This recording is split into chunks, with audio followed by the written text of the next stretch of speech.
At the top of this pyramid are the policymakers, and of course this must be where policy originates.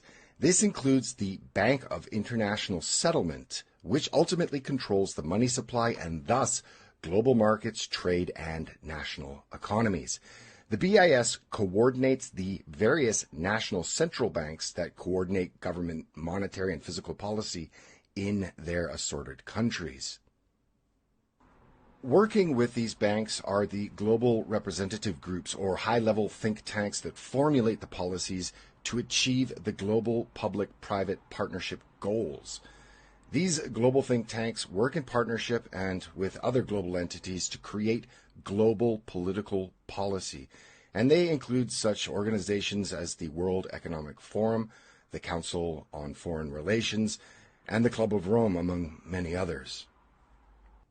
The next level in this hierarchy are the policy distributors, and these organizations and bodies take the policy directives from the policy makers and distribute them to the policy enforcers. These would include the United Nations, the IMF, the WHO, the World Bank, and also wealthy philanthropists like Bill Gates and George Soros, for example.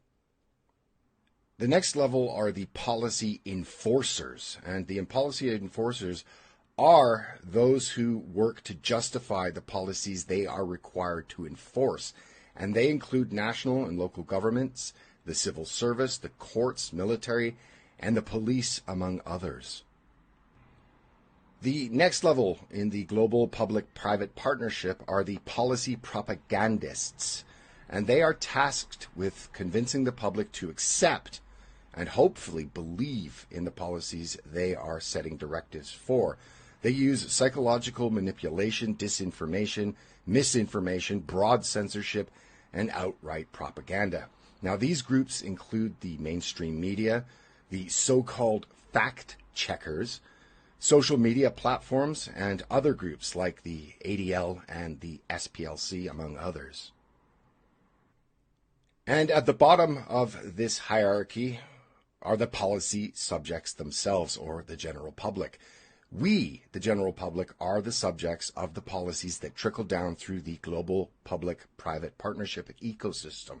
We largely pay for this system through taxation and borrowing, and the system is largely designed to exploit us. But as one looks to the current conditions around the world, civil and economic, that are manifesting themselves, our manufactured compliance or our manufactured consent looks even less and less necessary going forward. Now, this is the cornerstone of the power elite concept as delineated by sociologist C. Wright Mills in his 1956 book. As a concept, power elite can be defined as a small group of people who control a disproportionate amount of power, wealth, and privilege, and access to decision makers in the political system. Moreover, that the interwoven interests of the leaders of the military, corporate, and political elements of society, well, this suggests that the ordinary citizen is a relatively powerless subject of manipulation by those entities. Now, does any of this sound familiar?